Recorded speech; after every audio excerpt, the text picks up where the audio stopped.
largest media network for climate action, We Don't Have Time, is here. And he's here to show us the power of many. Please welcome Ingmar Rentzhog.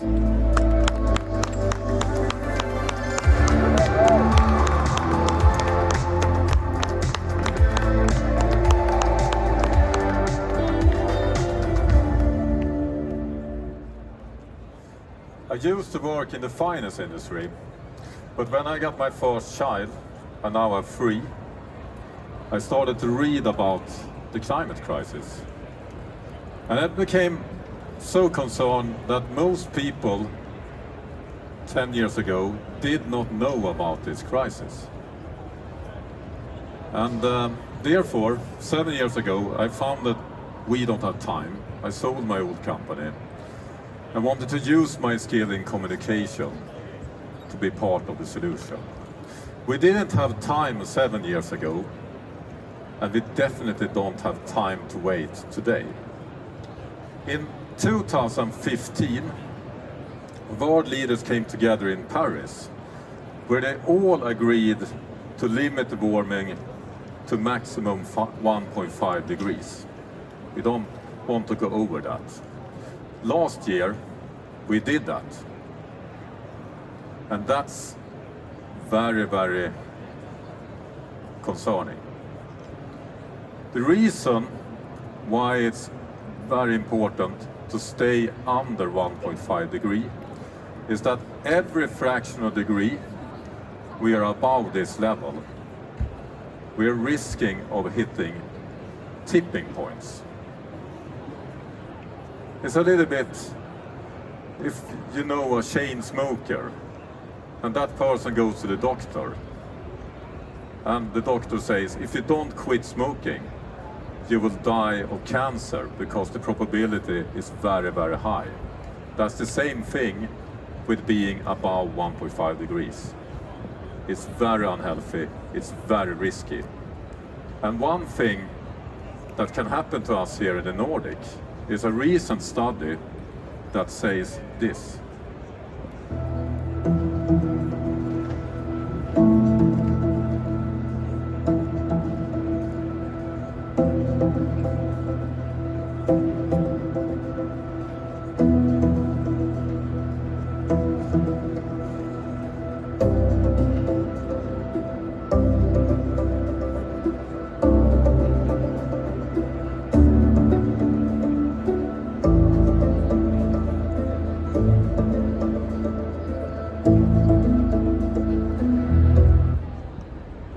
So this is extremely concerning. But I have some good news. And that is, we can solve this. And it's not complicated. Many people that talk about the climate crisis says that we need to do 1,000 things in a new way. Actually, we just need to stop burning coal, oil and gas. And as Gore said here yesterday, if we do that, it only takes a few years until the temperature are starting to go down again. And 87% of all greenhouse gas emission is from burning that fossil fuel. 87%. So let's stop burning that fuel. It's a simple solution. We have the tech, we have the alternatives. So what are our world leaders doing about this? This is from the first day at the climate meeting in Dubai last year, the UN meeting, where all the world leaders were meeting. And on the very first day, the president of Brazil, seen by many as a climate hero because he's doing a lot of good job of ending deforestation in Brazil. What he did to address the climate crisis the very first day of the UN meeting was to announce that Brazil will join OPEC. And they're not alone. UK, during the UN meeting in New York last year, they announced that we start selling 100 new oil and gas licenses. Drill more oil. Canada, doing the same thing. Our neighbor Norway, investing 19 trillion in new coal, oil and gas exploration. And the Biden administration, they have approved more coal, oil and gas the first 2 years compared to the Trump administration. This is how our world leaders are reacting to this crisis. They're making it worse. And in Sweden, we don't have oil. So our government are lowering the tax on consuming oil. In fact, yesterday, our infrastructure minister announcing that he wants more people to fly. So he's giving the industry 1 billion SEK in subsidies, emitting a lot more. And this is happening almost everywhere. According to the IMF, the fossil fuel subsidies have increased to $7 trillion. $7 trillion, that is more than 7% of all the money in the world is going into the fossil fuel industry, the very same industry causing the climate crisis. That's insanity. How are people reacting on this? A few people are getting very desperate. So they're starting to glue themselves on the street, trying to stop this oil train. But most people don't do that. Most people do this instead. When the mainstream media and social media feed us that this problem is not solvable, most people are starting to ignore it. That will not solve the climate crisis. And it's not true. We have the solutions. And that's why the We Know Time mission is to unite the world behind the solutions, to democratize knowledge about the solutions. Because we really have the solutions. And that's what we have built a media platform to amplify all the climate action happening, all the solutions happening. And we have gathered over 100,000 users in more than 160 countries. And we reach out on social media, influence more than almost 200 million people monthly. And this is also a business. And that's why I'm very proud standing here at the tech arena as one of Sweden's fastest growing tech company.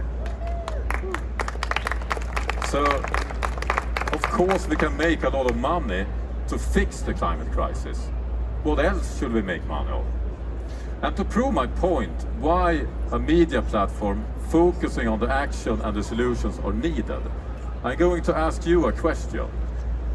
And that question is, what share of the global electric energy production was fossil-free in 2022? And I want to raise your hands. I have some alternatives here. So if you think it was 6%, raise your hand. 14%. Some more hands. 28%. 38%. I only see one person, two persons, raising their hand for 48%. One is my colleague, another one has seen my presentation before. The right answer is 48%, and people don't know this. People in tech working on the solution don't know that we are actually performing much better. And not in any other area either. I'm talking to climate activists, I'm talking to business people, I'm talking to investors, I'm talking to politicians. Almost no one knows this number. And this is the number for 2022. That's an old number. We don't have the total number for 2023 yet, but we have some other numbers. In Europe, coal and gas electricity generation pushed the emission down by 19% last year here in Europe. And in China, they have already passed 50% fossil-free energy in their electricity grid. That is China. And 50% is a very important milestone, because once the fossil fuel and fossil energy is not the norm anymore, it's going to go much faster. And regarding China, they're emitting a lot. But according to new analysis, they are prognosed to decrease their emission already next year. And that's way sooner than their own targets. Why is that? because we have the tech, we have the solutions, and they're scaling exponentially. It's happening in electric cars, it's happening in solar, it's happening in wind, it's happening in battery storage, it's happening in all those groundbreaking tech. It's scaling exponentially, and people in tech knows what exponential scaling means. One thing it means is the global shipping. Half of all the ships that are transporting things on this planet are transporting fossil fuel. When all the cars and everything are not using the fossil fuel, we don't need half of the ships anymore. That's crazy. And we're starting to see progress here. Many people say that it's impossible to grow the economy and decrease emission. It's impossible to decouple. That's not true. That's starting to happen. It's happening in UK, France, Germany, Sweden, United States, China. It's happening in a lot of places. It's not happening in China. That is still increasing, but it's starting to flatten out. And I'm talking about both consumption and emission within the border. So it's not cheating here. It's just one thing. Flattening out is not enough. We need to halve the emission every decade. So we are doing it, but we need to speed up. And that is something we're not doing good enough. But it's a big difference to not be able to do something and to do something that we just want to speed up. So what we are doing at We Don't Time, before the climate meeting, we gather a lot of our clients. It was NGOs, it was businesses, it was governmental organizations and United Nations, where we pushed for one narrative. We were broadcasting from the diplomatic zone in Dubai, where the negotiations were happening, 10 hours per day. We reached 35 million viewers as a media, and we had one message: end fossil fuel. And we counted up the support, and here is the summary of that.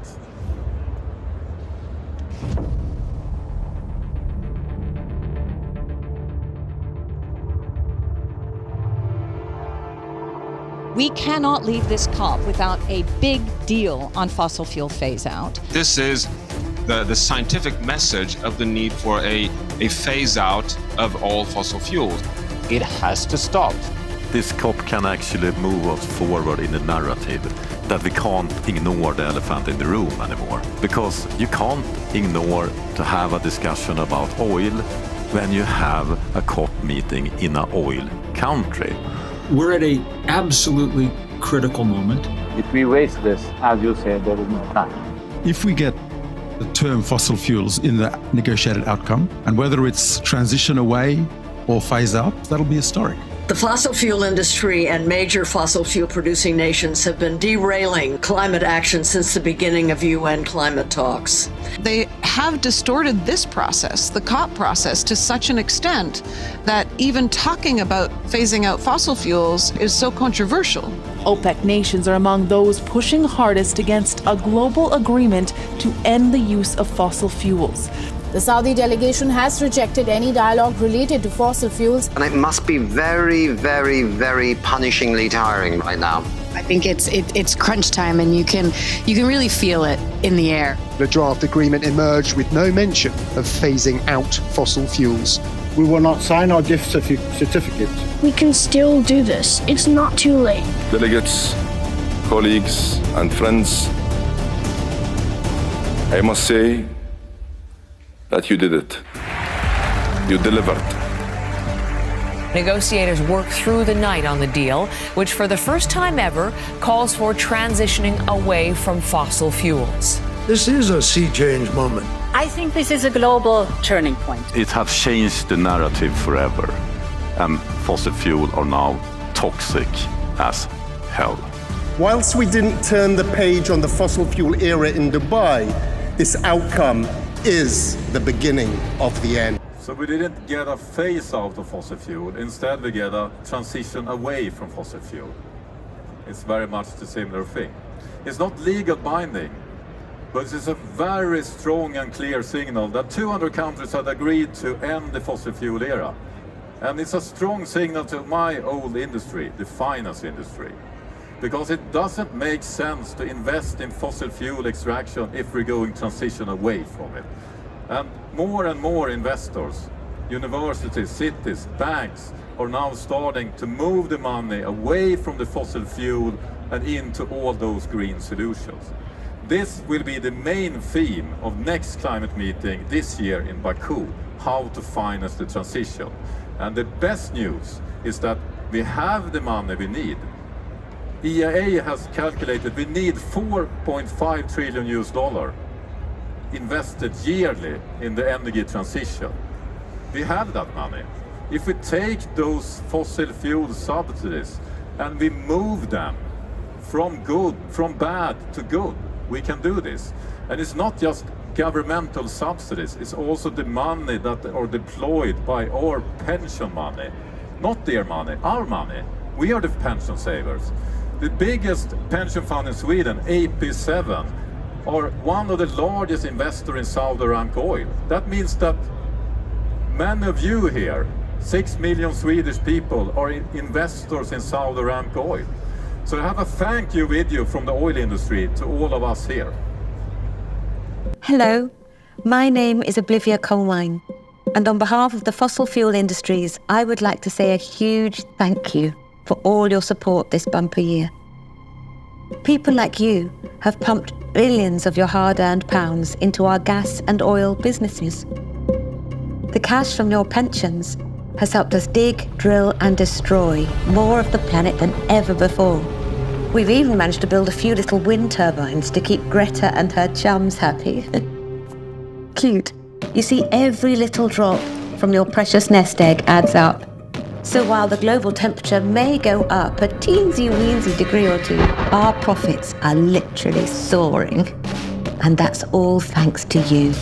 So to guarantee us all a warmer, snugglier future, please keep sending your pensions our way. You know the drill.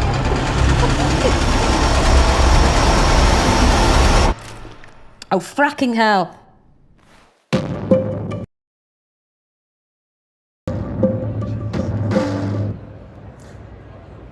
So it's our money, and it's a simple solution. Al Gore told us all yesterday that he wanted to recruit us all. Actually, he recruited me in 2017. And I want to recruit you now to start using the We Don't Have Time app. If you go to App Store or Google Play, you can download the We Don't Have Time app. And what you can do on We Don't Have Time is that you can look up companies and investors to see what they do, if they invest in fossil or if they are implementing solutions. And you can do that, and you can start move the money. It's that simple. Move the money from the bad to the good, and we will have a future. So I would like to give you a kind of end message here. And this is, I'm going to exemplify it. What we have here in this bottle is a lot of climate action, a lot of solutions, a lot of tech that we need. And when we move the money, we're starting to shake this tech, starting to happening things with the tech, right? And all those solutions that are scaling, all the climate action that Al Gore wants to recruit you to become climate activists and business people, means that we're shaking this bottle. But nothing happens. So working in climate can be very frustrating because things are not moving fast enough. There's a reason for that. Here we have the fossil fuel industry, the world's most powerful industry. They're doing everything they can to keep this cork on its place. But here's a thing, and here's a message to the fossil fuel industry. They don't happen to like me. The message is that when we shake this bottle, I think you all know what's going to happen. It's going to pop if you shake it fast enough. And here is the most important message I have to everyone here.